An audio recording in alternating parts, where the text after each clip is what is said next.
Bienvenidos a su programa Sociedad Literaria del Genio Emprendedor y del Buen Gusto, patrocinado por la Universidad Nacional Autónoma de Honduras a través de su Departamento de Letras.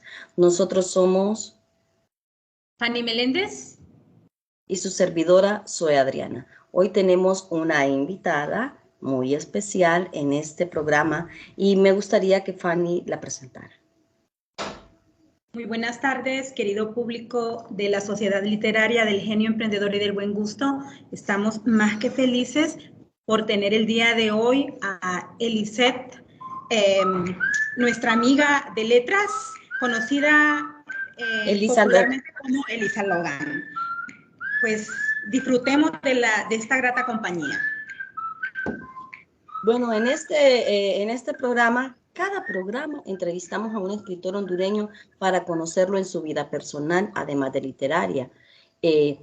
Necesitamos conocer a nuestros autores a través de una entrevista estilo test Cruz por sí mismo. Deseamos conocer este autor, como les decía, en su lado personal, no solamente citar sus obras, sino sus puntos de vista sobre nuestra sociedad actual, aquellos pequeñitos detalles que despertaron su interés por escribir, sus gustos, sus preferencias, sus pasiones, todo aquello que le hace amar la vida y la literatura. La Academia desea con este programa cultural fomentar los hábitos de lectura en las nuevas generaciones y en este caso pues conocer a nuestros autores nacionales como un proyecto de difusión de la literatura hondureña. Así que comenzamos con la primera pregunta, Fanny. Sí, muy bien, Elisette. Cuéntenos su nombre, Elisette, como le hemos conocido siempre, Elisette García, es su nombre, desde luego, ¿verdad? Pero vamos a ver por qué prácticamente desde un principio que inició a escribir, usó Elisa Logan. Ya días no me hacían esa pregunta. Buenas tardes, contentísima de estar con ustedes. Ustedes saben que nuestra amistad data de ya hace bastante tiempo. Como decía Fanny, fuimos compañeras en la universidad. Con Zoe nos conocimos por la familia, ¿no? Por ciertos nexos ahí con su compañero. En donde pues teníamos como ciertas ideologías muy en común. Y esa preguntita, Fanny, es interesante y ya días no me la hacían porque me he ido apropiando de ese mi seudónimo a tal punto en donde ya es casi como mi nombre.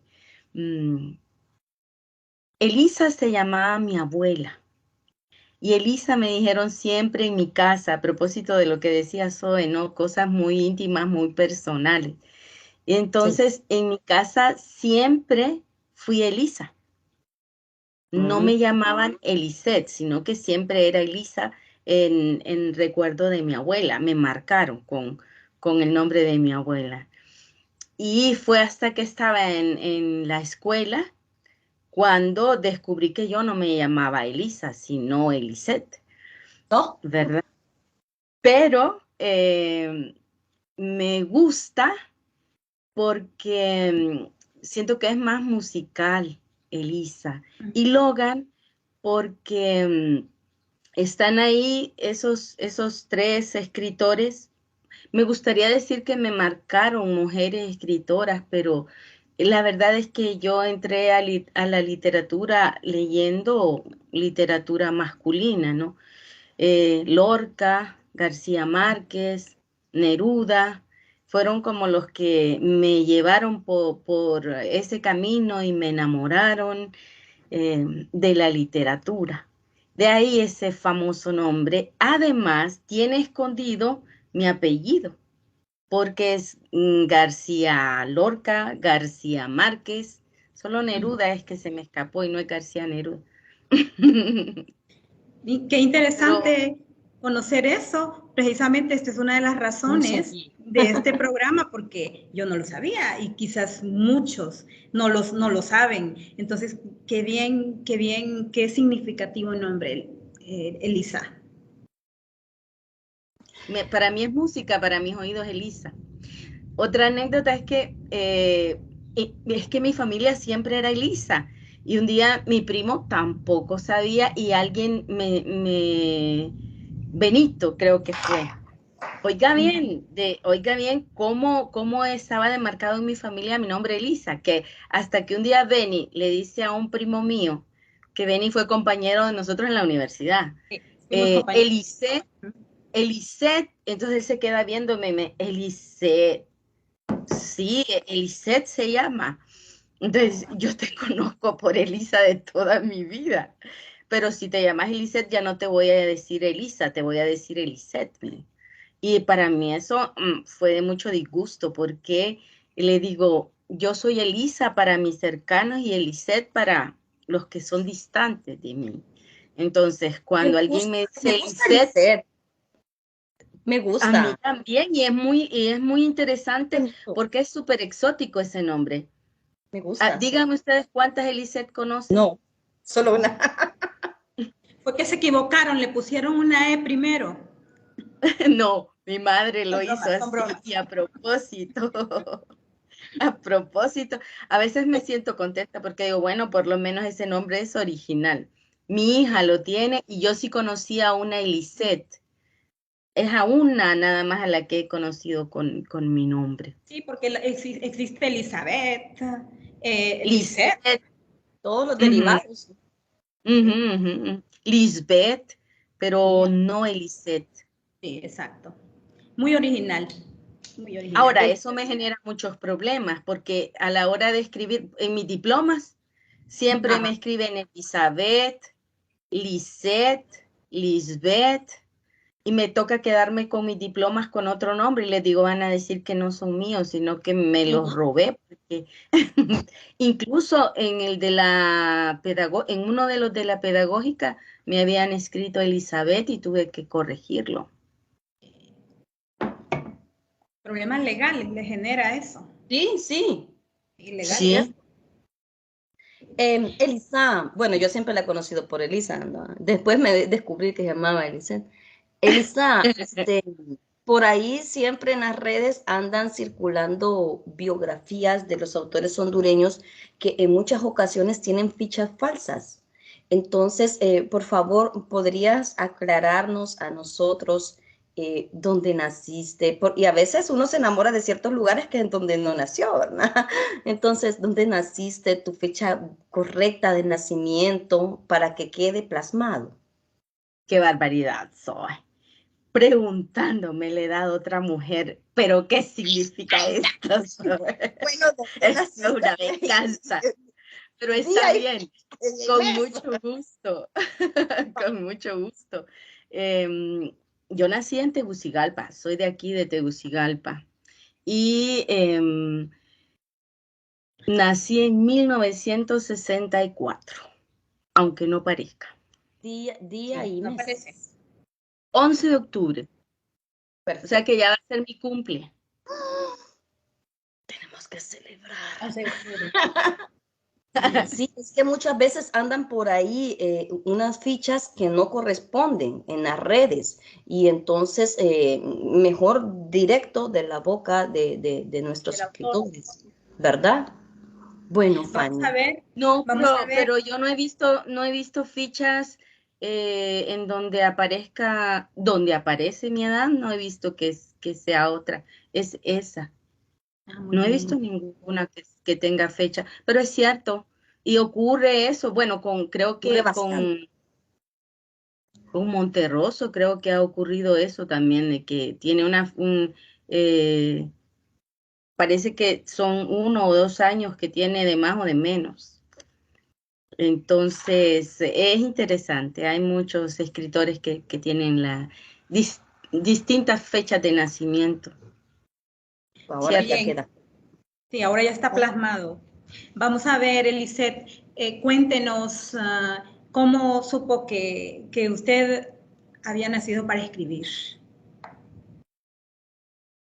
Mm, más bien lo supe después de actuar, porque en la escuela siempre habían obras de teatro y a mí me fascinaba actuar. Entonces, para actuar teníamos que aprendernos los poemas, si es que íbamos a dramatizar un poema, o los textos. Y entonces fui entrándole a la literatura a partir del teatro. Y después, eh, ya con Platero, que nos enseñaban en la escuela y todas esas lecturas, me sentía atraída. Pero creo que fue hasta en la adolescencia, como bien decía Zoe, que sentí esa necesidad de decir cosas yo también, de escribir, porque quería decir cosas. Entonces ¿En qué es justo momento ahí lo en la descubres? adolescencia. ¿En qué momento lo descubres? ¿Qué edad tenías? Que tú dices, "Ah, me gusta escribir, o soy escritora". ¿Cuál es ese momento? No, eso de soy escritora, todavía Bueno, tengo pero mi ¿en qué reserva. momento que tú dices, esto es lo Aunque que había dicho que cuando tuviera los 10 libros, entonces sí iba a decir que era escritora y ya están. Pero, pero, pero todavía tengo Entonces, mis reservas. Ahora, cuando fue en la adolescencia, como te decía, alrededor de los 16, 17, eh, donde empecé a escribir para los concursos, ahí en el colegio siempre, para interés. mí. Ujú, ujú.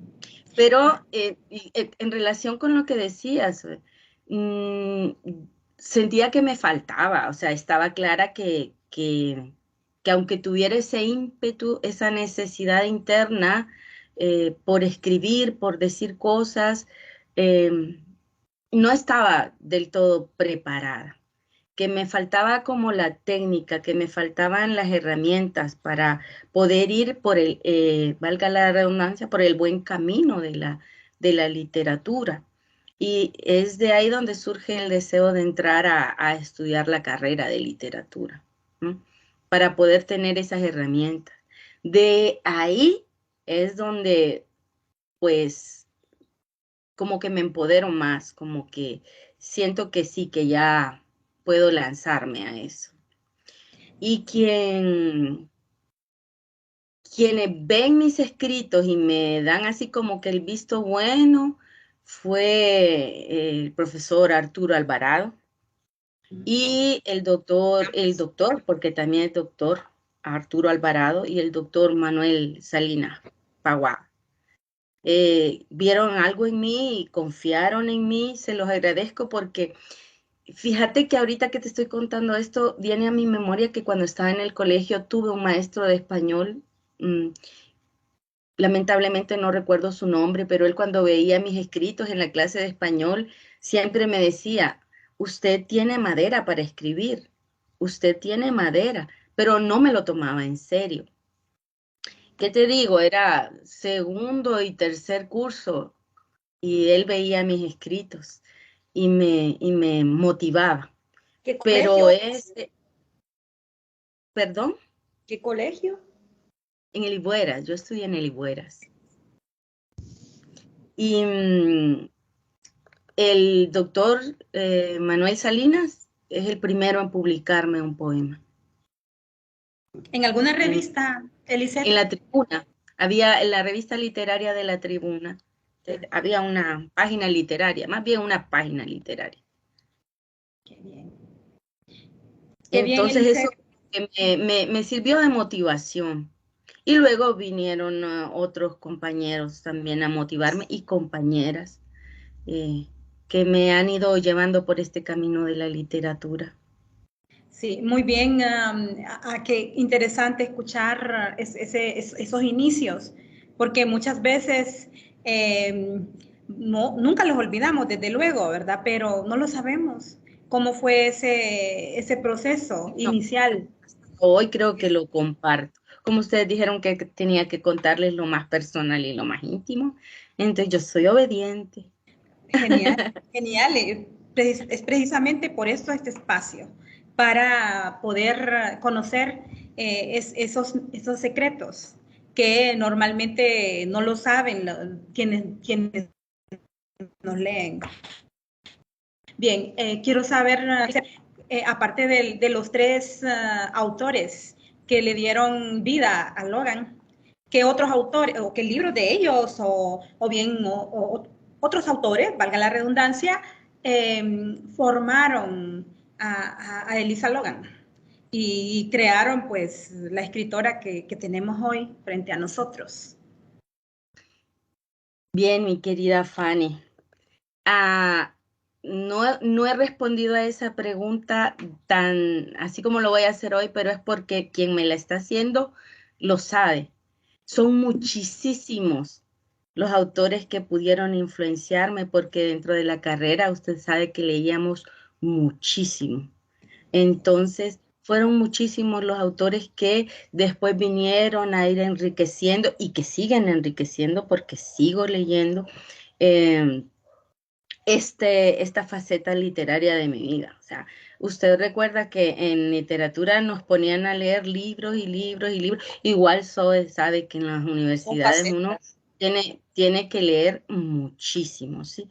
Pero siento que Gioconda Belli me impresionó. Un momento de mi vida, Gioconda Belli me impresionó porque era una mujer que desde mi perspectiva arrasaba con los cánones, no tenía nada que ver con mi manera de escribir y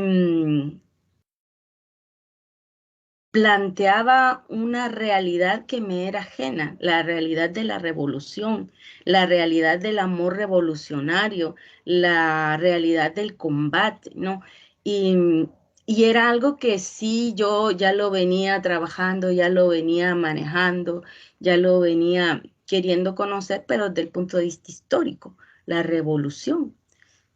Pero Gioconda Belli lo hace de la poesía y sus poemas para mí eran súper, súper fuertes y cargados de unas imágenes que se quedaban, ¿verdad? Pero serían, o sea, son tantos, tantos escritores y de tan variada temática, porque a eso es lo que nos enseñaban. Y por eso creía yo que era importante entrar a la universidad y, y ver todo ese panorama literario que ahí nos mostraron.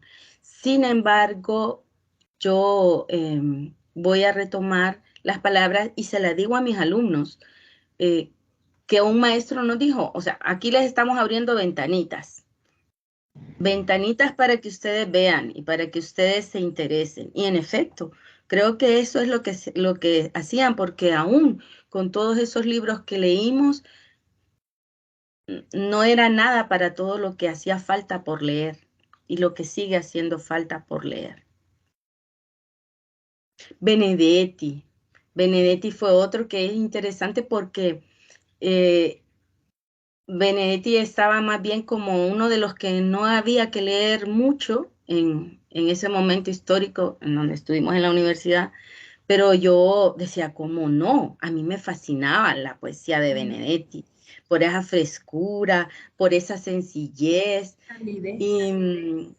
Y tuve el placer de poder escucharlo en persona allá en España y realmente Benedetti, la historia lo ha reivindicado de la manera en la que se lo merecía, porque es un gran poeta, un gran hombre, que creo que sí sabía para qué era la literatura. ¿Y hondureños, Elisa? ¿Alguno en particular como que te tocó, como que dices, esto me gusta? Ahí es todavía más complicado porque son muchísimos. Bueno, ¿qué te digo? Juan Ramón Molina, que a nosotros sí nos lo vendieron y nos lo vendieron bien y se vende bien a todo el mundo, o sea, uno de nuestros grandes poetas hondureños, o Froilán Turcios también. Pero de los contemporáneos, yo creo que la literatura hondureña tiene muy buenos elementos. Ustedes me están haciendo hablar. A mí no me gusta hablar sobre todo de los escritores hondureños y creo que me voy a resistir a hacerlo. ¿Por qué? Porque son mis amigos y en todos hay riqueza. hay No, pero riqueza. está bien, mejor Entonces, Quédese con los clásicos de la literatura sí, así hondureña. me dijo Anarela aquella Mejor. vez, sí, porque son, y cada uno de ellos tiene su encanto, su magia. Bueno, solo voy a hacerles a darles este bocadito. Por ejemplo, con César Lazo, que tuvimos una entrevista el día de ayer y que está ahí en mi Facebook. Eh, a mí me encanta ese posicionamiento de César, ese posicionamiento político que mantiene en su literatura. En su literatura. ¿Mm? Entonces, está claro y lo hace para mí de muy buena manera y va más allá.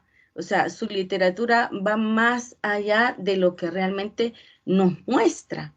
O sea, tiene que ser para un lector que está bien avisado, un lector que tiene una visión de mundo amplia, porque si es un lector que no tiene una visión de mundo amplia, se queda, como bien decía él, en lo sencillo, en lo que está escrito y no puede ir más allá. Y algo maravilloso de la literatura es que si nuestra visión de mundo, si nuestro marco contextual es amplio, podemos sacarle muchísimas cosas a un texto literario. Pero así hay otros que son tiernísimos, y que uno dice, Dios, no sabía yo cuánta ternura había en este compañero, por ejemplo. sino a través de sus escritos. Sí, sí, sí, sí, sí, sí. Entonces, eh, Están creo muy que activos actualmente, ¿verdad? Estos círculos de literatura están muy activos en pandemia. Siento sí, que sí, como sí que ha que sí, renacido de todo todo, este... bueno, vaya, con decirte, por un lado estoy en la Asociación de Escritoras de Honduras, la ANDE. Entonces, te imaginas que mencione a tres. Y todas esas mujeres son especialísimas, todas esas mujeres tienen unas cualidades increíbles. Entonces, yo no quiero que se me resientan. No, O empiezo con Coquimbo, Eliseth, que ya hablé de César, que también es de Coquimbo. Ajá, pero ¿y los demás? De Eliseth, hecho, ayer yo le decía a él, se van a enojar conmigo los compañeros Coquimbo porque lo estoy entrevistando a usted, pero era, y lo voy a decir aquí, era una deuda que tenía porque él me retó y entonces a partir de eso fue que salió, bueno, vamos a hacer una entrevista, pero, o sea, y fuera de estos dos grupos en donde se concentra un montón de mujeres y hombres intelectuales de peso a quienes yo respeto mucho, también hay otros compañeros que son muy valiosos, que de repente no forman ni en uno ni en otro grupo, no forman parte, pero que son muy buenos. sí, Eliseth, precisamente por eso le estábamos comentando al inicio de esta pregunta que es mejor quedarse con los clásicos para evitar ese lío de herir susceptibilidades, porque hay gente muy talentosa en este momento que esté escribiendo. Realmente, como dijo Sue, hay una explosión. Y esto es algo muy bueno para el país y para la literatura. Es algo que nos viene a dar un aldabonazo de que realmente Honduras, pese a todos los problemas, a todas las situaciones que no son tan halagüeñas, estamos creando. Hay gente, jovencitos que ya hemos hablado atrás de las cámaras, que realmente son pero prolíficos, y entonces qué bueno, y hay un montón de espacios en los cuales ellos publican, o sea, no solamente como nos tocó hace años que no podíamos publicar un libro, y a propósito de eso, voy a enlazar la siguiente pregunta. ¿Cómo ha sido su experiencia en la parte editorial? ¿Ha sido fácil o compleja? Vamos a ver, Eliseth. En realidad yo siempre he procurado ser yo quien gesta mis libros, pero eso no significa que no pasen por un proceso de edición. Tengo compañeros, compañeras, a quienes aprecio mucho, en quienes confío, que se encargan de revisar mis textos. Y la verdad, no hay un texto, o sea, es difícil tener textos que sean como bien acabados. Siempre se va uno que otro error.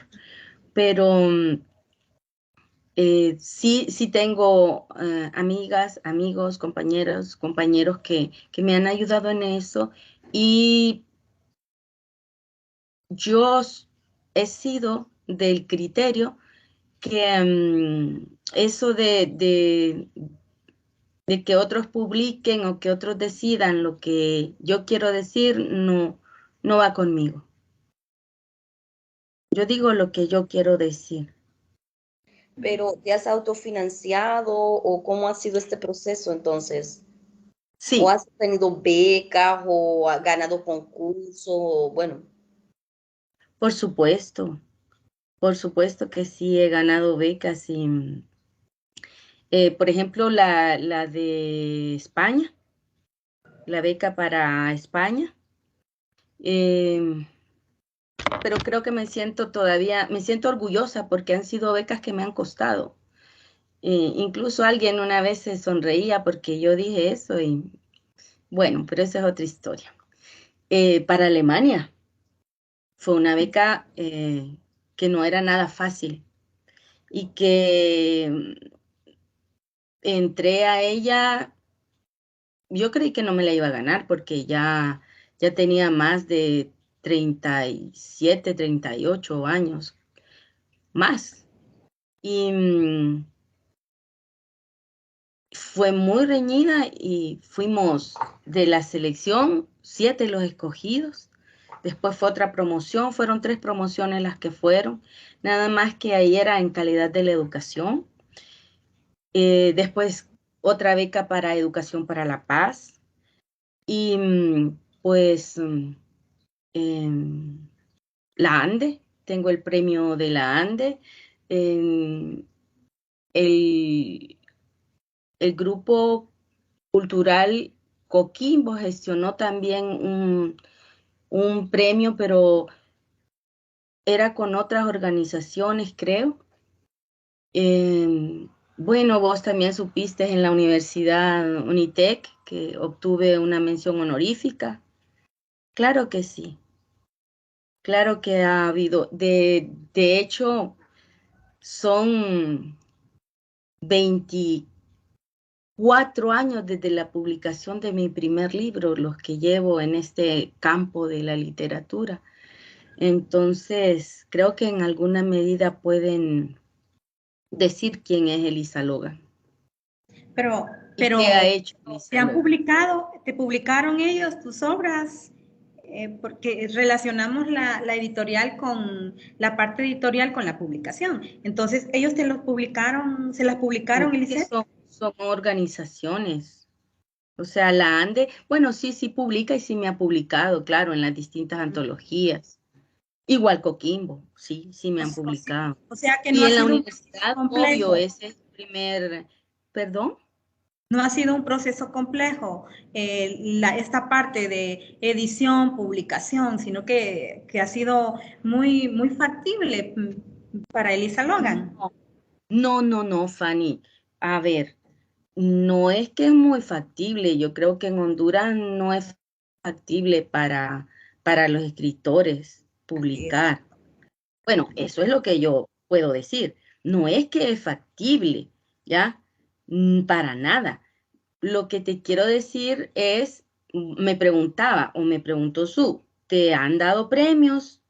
Y por eso le contesté, pero no sé, entonces como, No, es más con la parte de edición, publicación, porque como algunas organizaciones cuando te ganas un premio te publican el libro, entonces qué bien, pero ya, cuando bueno, Josué iba en esa mística, en ese recorrido a ver si de entendí que si te habían dado, entonces. si te los habían publicado, porque el problema es que en Honduras ya sabemos, ¿verdad? Que ha sido difícil tarea publicar.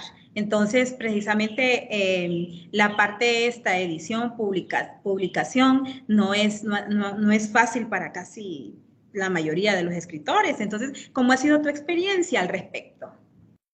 No. Ahí, entonces, lo que querés decir es cuando se participa en concursos, por ejemplo, que mandas tu obra a concurso para que se publique. ¿A Sí, eso te refieres? esa fue la pregunta de Sue, pero la que yo la estoy, vamos a decir, readecuándola, el proceso de edición y de publicación, ¿cómo ha sido para Elisa Logan? ¿Ha sido fácil? Desde tu primer libro hasta tu libro, no sé por cuál vas, y háblanos de ellos también, a propósito de la pregunta. No. A ver, que uno lleve su libro y que alguien le va a decir, aquí te lo voy a publicar, este libro es maravilloso, este libro realmente se va a vender, porque las editoriales eso es lo que buscan, ¿no? Publicar para vender, Sí. ventas. Entonces, para comenzar, la poesía no se vende en este país. Así. Para comenzar, la poesía no se vende en este país. O sea, te lo digo yo, que estoy muy agradecida con mi novela, porque ha sido mi novela la que me ha ayudado en alguna medida a publicar mis libros. O sea, es narrativa. Y se vendió y se vende se vendió porque ya no he editado más o no he hecho más ediciones de la novela.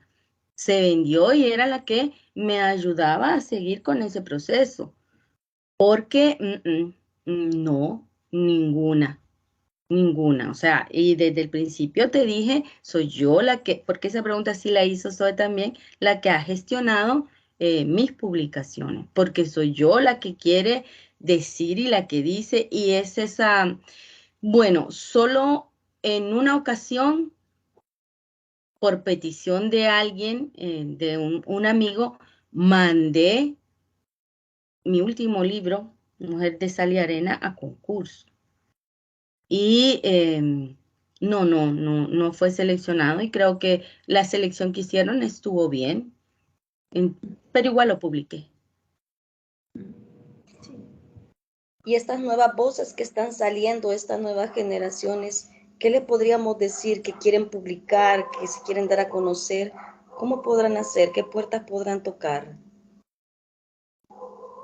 ¿Qué sabes tú sobre ese Ay, respecto? esa pregunta, qué difícil es esa Difícil, pregunta, muy difícil. porque, bueno, el otro día a alguien yo le decía, el mismo consejo que un amigo, un poeta muy querido, me dio a mí cuando iba a publicar mi primer libro, que también lo revisó, por cierto.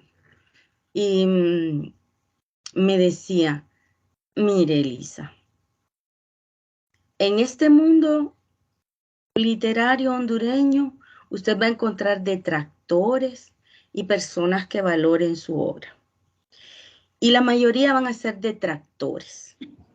Entonces me dijo, yo le invito a que siga haciendo lo que le gusta. Buen Y mensaje. Buen consejo. Sí. y yo se lo doy a los jóvenes que me preguntan, se lo doy. ¿Por qué?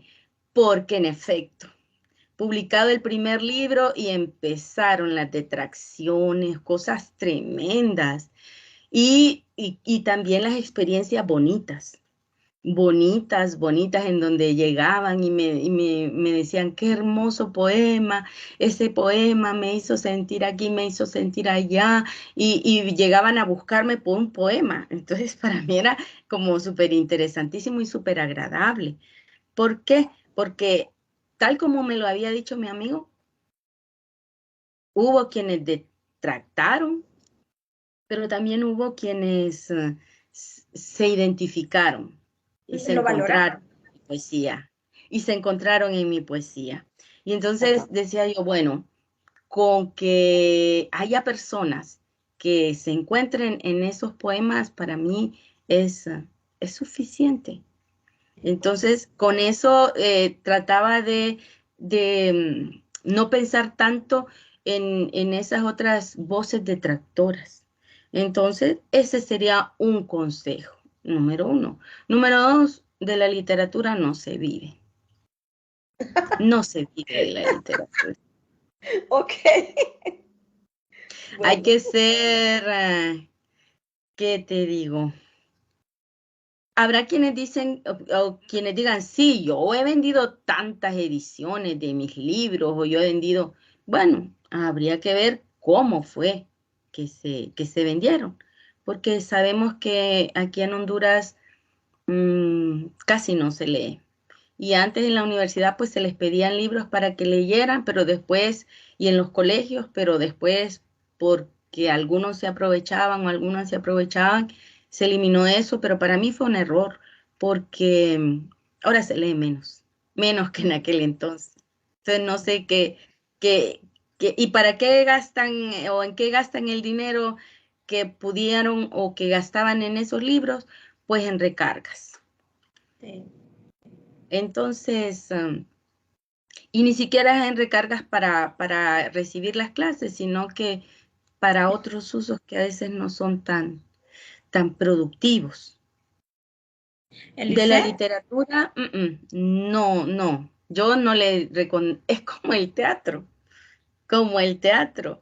que yo, por ejemplo, admiro a algunos directores en este país que luchan por reivindicar el teatro hondureño y trabajan a veces con las uñas y eh, sí. para mí son realmente admirables, porque yo en ningún momento voy a decir que se están haciendo ricos, porque mi experiencia dentro del teatro ha sido que si acaso puedes llegar a sobrevivir trabajando muchísimo, pero no es que te vas a hacer rico Correcto. o rica con el teatro, no es cierto. Porque aquí no se ha fomentado el arte. Vivimos en un país en donde el arte está arrinconado, porque lo que importa es el estómago, lo que importa es el día a día, lo que importa es pues tener el trabajito que me dé de comer, así de fácil. Y pues para terminar con los consejos que me decías, ¿no? El último creo que es el más positivo. Nunca dejen de hacer lo que aman. No importa si de la literatura no se vive, no importa si van a ser más los detractores que los que apoyen, no importa que, que tenga que pasar muchísimos obstáculos, no importa que a veces haya discriminación. Si ama de verdad escribir, escriba, que tal vez la posteridad le va a hacer justicia. así es. Simplemente. Genial, genial su respuesta, amiga. A ver, vamos a ver una de las razones de la existencia de este proyecto es que ustedes, los escritores, nos hablen de sus vidas personales, su familia, el entorno familiar y cómo fue, ahí mismo son dos preguntas en uno, cómo fue la recepción inicial de su esposo, por ejemplo, de su familia cercana al saber de que tenían una escritora en su casa.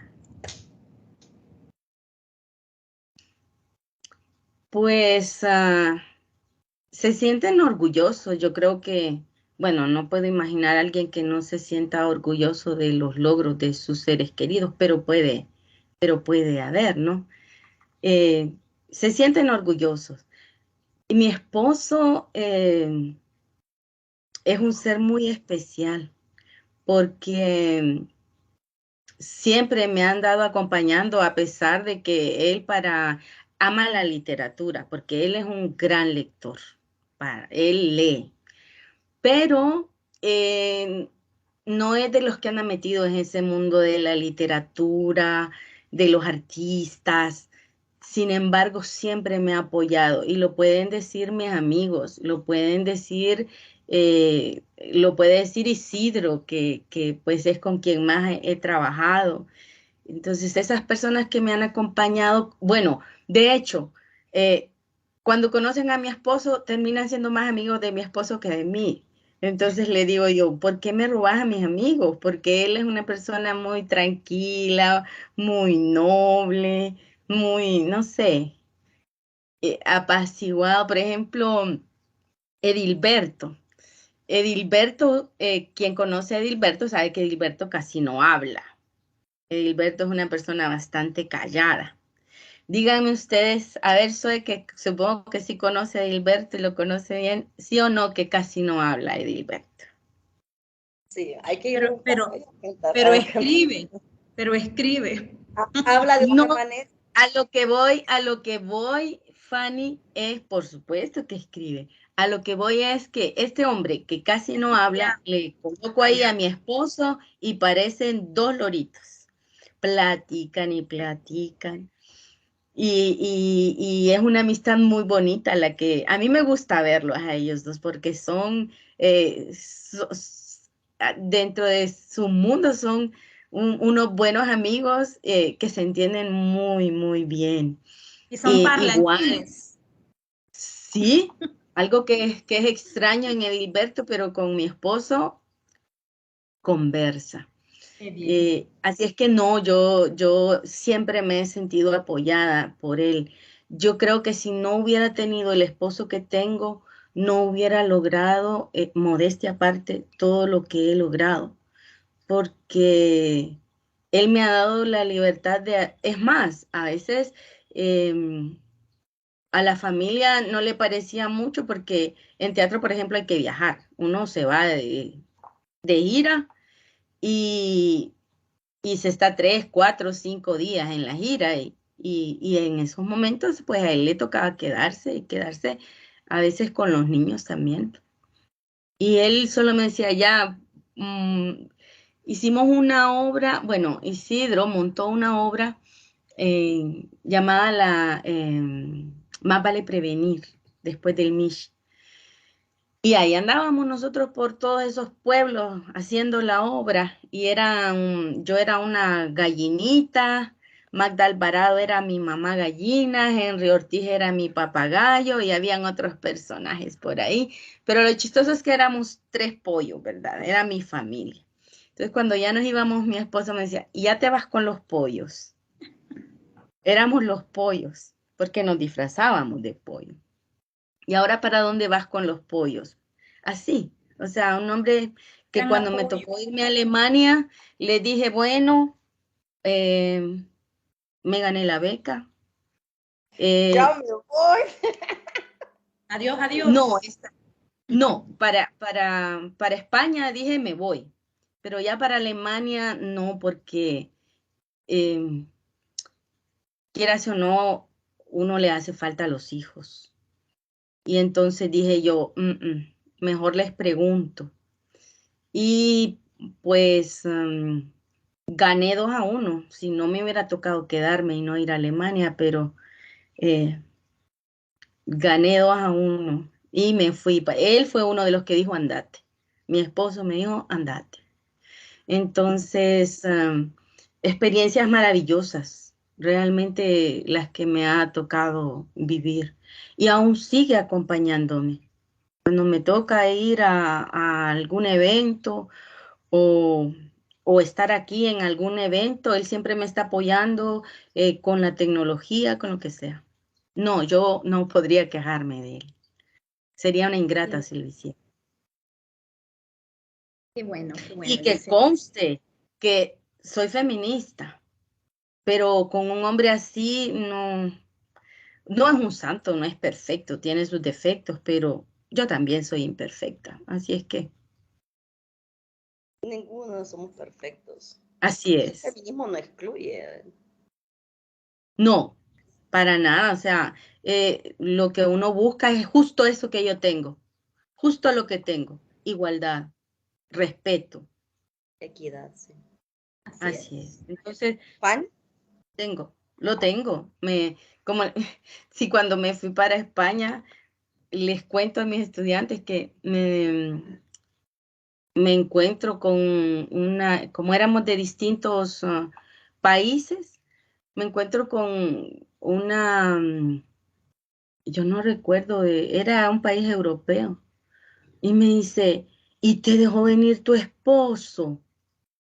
Entonces yo le dije, pero es que yo soy su esposa y mi vida es mi vida, y si yo quería venir, me vine y punto.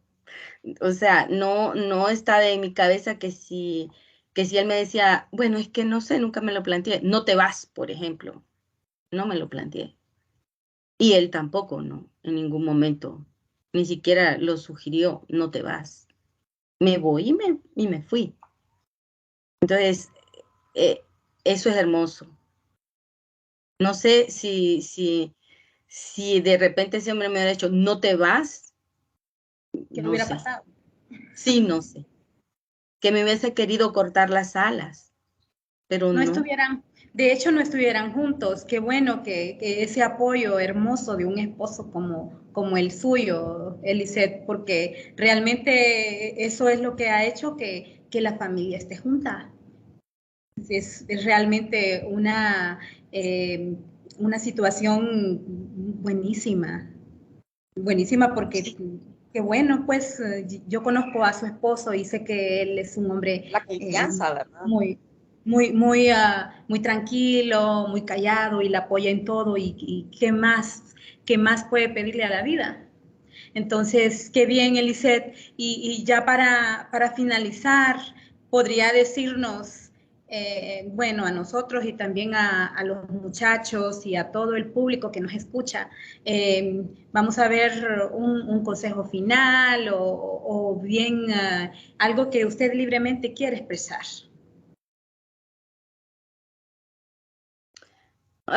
Mejor es que me pregunten y no que me digan que quiero expresar libremente en este espacio que no sabía que venía. Me trajeron y no sabía que venía. Pero Es que es un gracias. poco eso. ¿Cómo? Es un poco eso del escritor, esa parte Agarrarlo por mágica. sorpresa. Yo sí tengo No, algo que me gustaría saber, pero, Elisa. pero quiero decir que me he sentido muy contenta, que me he sentido casi que en familia porque nos conocemos desde hace mucho, ¿verdad? Y quiero decirles también que Lisa Logan es polifacética, no es solo la que escribe, es también la madre, es también la maestra, es también la voluntaria, es también la gestora cultural. Y en cada una de esas facetas es la mujer también, la mujer que quiere cada día sentir que hace lo que realmente quiere hacer. Y desde esa perspectiva, el mensaje sería eso, tratar de hacer lo que uno quiere ser y de vivir por lo que uno quiere vivir. Dicen que eso es la felicidad o que eso lleva a la felicidad. Sí soy. Elisa, algo se me quedó de que me quedé pensando con respecto al fomento de la lectura. Cuando tú eras pequeñita, ¿te leían? ¿Qué te leían a ti? Muy interesante esa pregunta. Sí, a mí me gusta mucho Más hacer que esa pregunta. leerme, mi madre me contaba, no me leía, me contaba. Y yo me contaba muchas fábulas, me contaba las historias famosas del tío Conejo y del tío Coyote. Me divertía con esas anécdotas, em, pero no me leía, me contaba los cuentos, porque mi madre no era una mujer que trabajaba Pero mucho, entonces que ahí no, la que de La creatividad, repente, literatura oral. exacto, entonces yo la disfrutaba mucho. Eran las historias de tío Conejo, tío Coyote. Y, y tú a tus hijos, ¿sí? por supuesto. Sí, extracámara les Elías. compartía, ¿no? Que llegaba a contarles cuentos para que se durmieran. No se dormía. Qué bonito que me preguntas eso. Sí, para dormir, a la hora de dormir se los contaba. Y sí, mi hijo se dormía. Y me parece que es una cosa maravillosa. Me gusta Hay tu que pregunta, leerle a Zoe, los niños. porque ¿cómo? Hay que leerle a los niños. Por Hay que ser. supuesto. Mira, yo siento que es un placer, es una conexión la que se da en esos momentos que perdura en el tiempo, Sí. perdura en el tiempo, porque te decía, yo llegaba, empezaba a contarles y se los inventaba a veces, hacía las de mi mamá. Yo se los inventaba, decía, les leía los clásicos, pero también les inventaba. Y esos que les inventaba, como ellos no sabían a dónde terminaba, seguían, mi hija, que si mira este programa no me va a dar mentir. Y entonces, porque ella no quería que se terminara el cuento nunca. Y yo tenía que seguir inventándome Como la las mil y una historia, noches, ¿verdad? más o menos como que fuese cherezada, te lo digo. Y mi hijo se dormía y le decía, hija, los cuentos tienen final, por favor, y ahora de que te vayas. Ella no se dormía, a propósito de lo que decía, ella estaba así. Y entonces,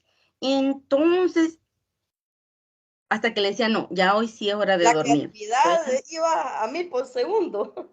Pero mi hijo sí, él se quedaba viéndome y finalmente se dormía. Entonces, uno sí se me dormía, pero la otra no se me dormía. Y siento que fue hermoso. Y yo invitaría a que los papás, las mamás, les lean a sus hijos, porque se forma una conexión muy bonita y los hijos realmente aman esos espacios y esos momentos. Yo creo que es en donde ellos se sienten queridos, en donde ellos también desarrollan la imaginación. Así es, así es. Entonces, claro que sí, que tienen que leerles. De hecho, yo tengo ya mi nietecito y estoy que ya le compraron sus libros de cuentos y yo quiero contarle cuentos. Lástima que con esta pandemia, pues no hay tantas posibilidades de acercamiento, pero yo lo disfruto, vivo queriendo hacerlo hablar porque es un bebé y le voy a contar muchísimos cuentos, si Dios lo permite. Qué lindo. Se los pueden grabar, ¿no?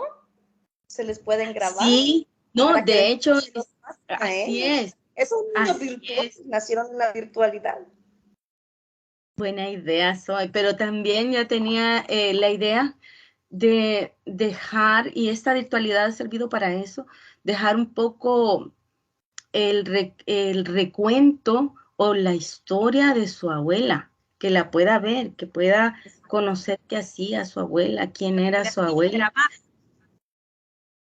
Abuela joven, ella se lo va a contar.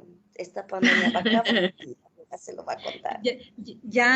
Bueno, no es que nos queremos ir, claro, hago la aclaración, y porque No, realmente podemos pero ya seguir hablando por mucho tiempo. De hecho, antes de comenzar la reunión, estábamos conversando y qué linda y obviamente rica conversación la que hemos tenido, Eliseth, pero vamos a ver la juventud, a propósito de la pregunta anterior, está leyendo más ahora que estamos en la pandemia a través de los medios virtuales. La literatura hasta cierto punto se ha visto beneficiada. ¿Qué piensa? Vamos a ver los estudiantes, los muchachos jóvenes que están leyendo más, ¿qué piensa con estos medios tecnológicos? Es una pregunta difícil porque, bueno, a veces cuando me hacen ese tipo de preguntas, digo yo, tendría como científica que hacer una investigación, levantar encuestas para realmente saberlo. Pero así a ojo de buen cubero y a priori, yo diría que no. Uh-huh. ¿Y por que qué? lee. Porque con mis estudiantes, a quienes yo quiero mucho y la pasamos muy bien cuando yo les doy clase, no sé, ¿verdad? Algunos se ríen mucho y la pasamos muy bien, otros de repente pueda que no lo disfruten. Pero cuando es la hora de leer, leer textos, no los leen. No, porque también están llevándose la vida muy a prisa. Y aquí quiero retomar lo que en otros momentos hemos hablado cuando mencionamos lo de la minificción, que de repente ese es como un buen espacio para llevarlos a la lectura, para enamorarlos de la lectura. ¿Por qué? Porque son pequeños espacios en donde se pueden atrapar, en donde pueden ellos de repente decir, quiero más. Pero si les damos una novela de 300 páginas, una es que a veces pensamos que los adolescentes no tienen cosas que hacer, pero sí tienen cosas que hacer. Y yo me quedo sorprendida, realmente sorprendida de cómo, estoy hablando desde mis estudiantes, ¿verdad? Cómo mis estudiantes están en clase y están cuidando al hermanito, están en clase y le están ayudando a la mamá a hacer cosas, están en clase y tienen que ir a la pulpería, tienen que ir al súper, y otros están en clase y están en el café disfrutando con los amigos, no lo vamos a negar. Pero el hecho, y lo que quiero decir es, no tienen el tiempo, no se dan el tiempo, porque el tiempo existe y está y lo podemos utilizar para lo que querramos, pero no se lo van a dar para leer un libro de 300 páginas, son raros. Hay.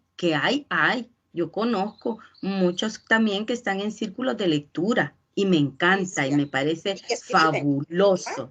Sí, y fabuloso que estén en un círculo de lectura y que digan, estamos leyendo esta semana este libro, me fascina, pero no son los más, son los menos. ¿Por qué? Porque las condiciones de este país tampoco lo permiten. La mayoría de los jóvenes viven en pobreza. Y entonces, ¿qué pasa? Que podríamos decir, bueno, pero si no pueden comprar libros, pues pueden buscarlos en Internet. Sí, pero ¿y quién les paga el Internet? Si a veces no tienen ni para entrar a la clase que necesitan para pasar el grado.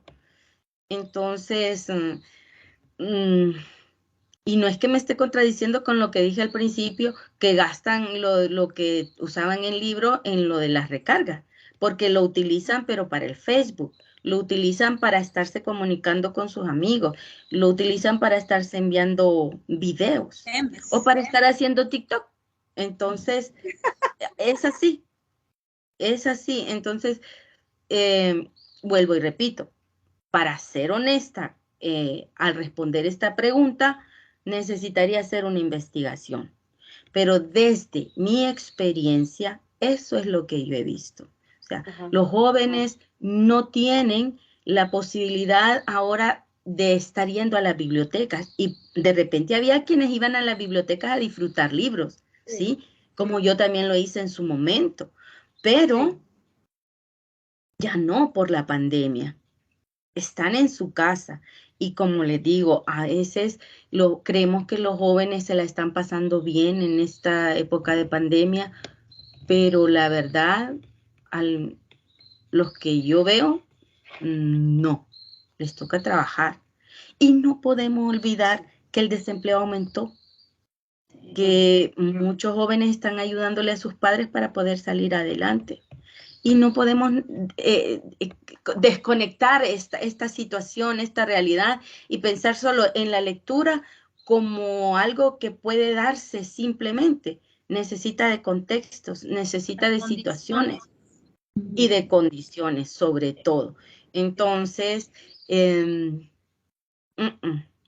siento que la pandemia le ha hecho daño a la educación, le ha hecho daño a esas posibilidades de acceder a la lectura.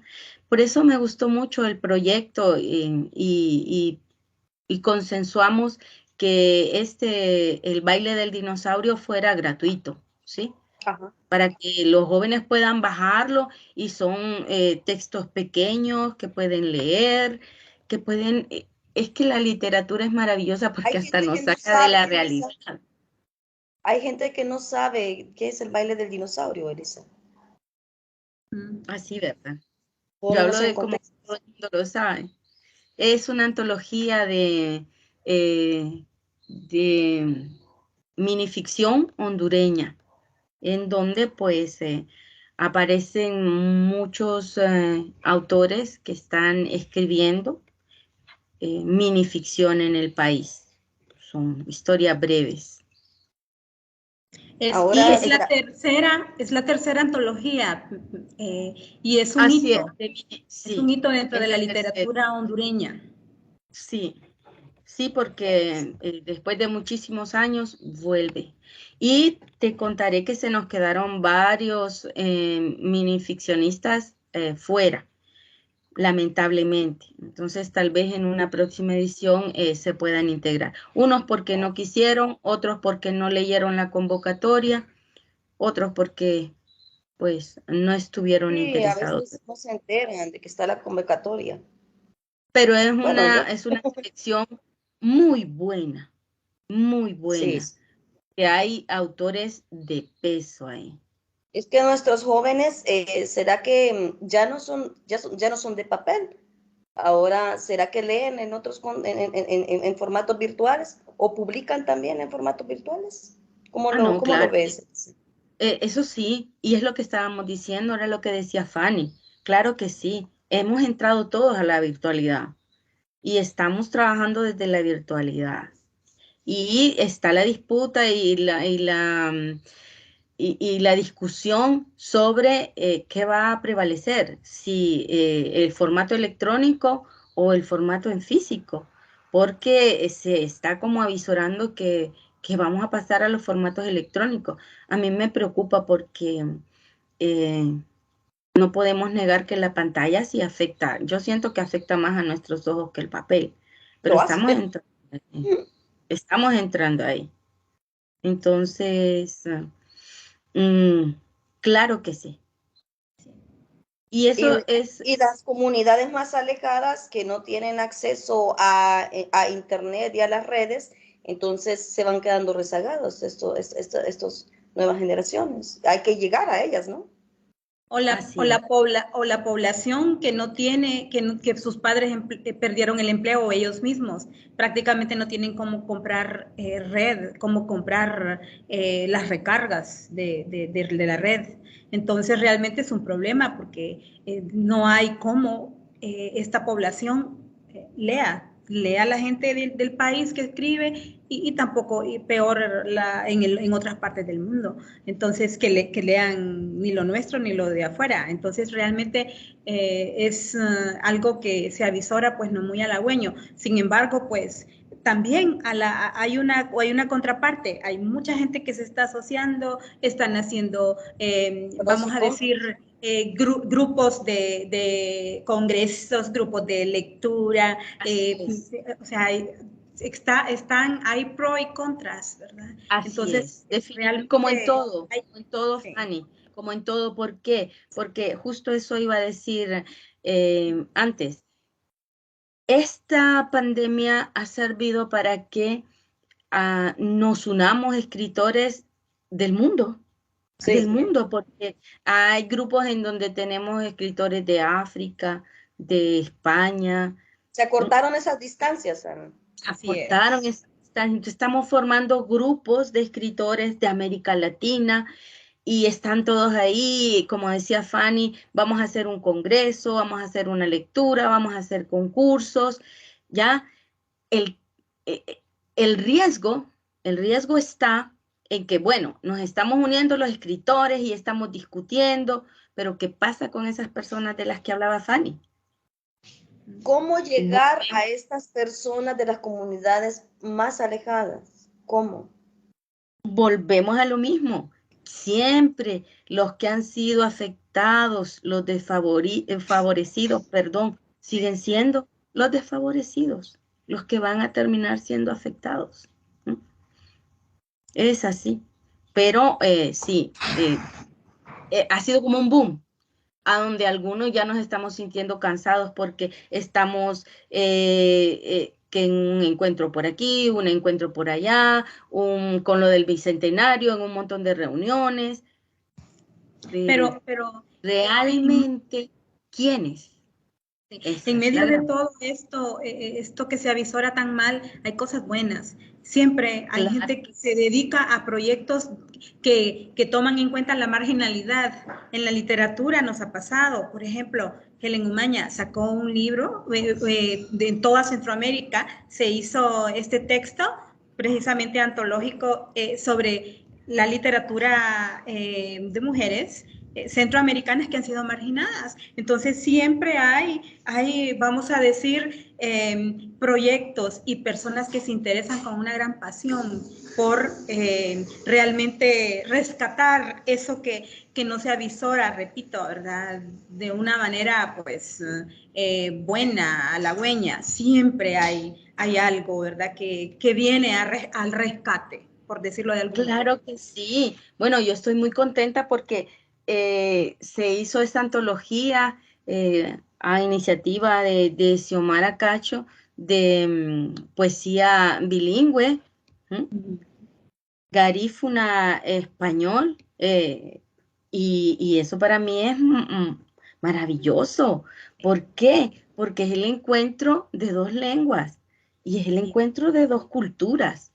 Entonces, esto no se detiene, es que esto no se detiene porque siempre vamos a buscar espacios, siempre vamos a buscar mecanismos para seguir haciendo y desarrollando eso que nos gusta. Mi temor en lo particular es que llegue a todos. Y bueno, como dice Fanny, hay que tener la esperanza y hay que buscar los espacios para que así sea, para que estos sectores que hoy se encuentran alejados de la cultura, por decirlo, y no quiero decir de la cultura, porque la cultura está en todos lados, de la lectura de los autores hondureños, para ser más específica, y de los extranjeros, como decía Fanny, puedan acercarse. Sería bueno encontrar ese tipo de proyectos o desarrollarlo, o pueda que ya se estén llevando a cabo y que solo falta descubrir dónde y cómo para que puedan implementarse acá. Sí, así es. Bueno, chicas, Sí, tenemos hemos tantas abusado, cosas que realmente hablar, hemos abusado. Y tantas dijimos cosas. que solo íbamos a Podríamos estar hacer como una una segunda media hora. entrevista, pero podría ser también porque es que no acabaríamos nunca hoy, entonces no sé, Fanny, ¿tú qué piensas? Eh, pues ¿Cerramos? ¿Qué hacemos? Pues yo no quiero ser abusiva o más abusiva porque realmente le estamos No lo eres, no lo eres. contando con el tiempo de Lisa Logan, entonces ella es la que finalmente pues nos debe de decir muy bien, hasta aquí paremos, o bien Ah, no. porque realmente ¿Y qué no tal queremos... que Elisa quiera abusar de nosotras? Decís, ¿eh? No, entonces yo no quiero pecar de abusiva, pero realmente ha sido una conversación riquísima y muchas gracias, Elisa, porque realmente necesitamos conocer que no solamente nosotros, porque ya hace mucho tiempo nos conocemos, sino que nuestra juventud, la gente que nos escucha, conozcan a cada uno de los autores que tenemos en el país y esto es precisamente el objetivo de este programa. Así que muchas gracias para el público en general. Esto ha sido la Sociedad Literaria del Genio Emprendedor y del Buen Gusto. Muchas gracias por su sintonía y para la próxima también tendremos otro escritor de lujo.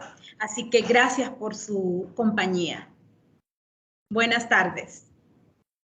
Buenas tardes a todos. Nos vemos, Buenas Elisa. tardes, un placerazo estar con ustedes. Bien.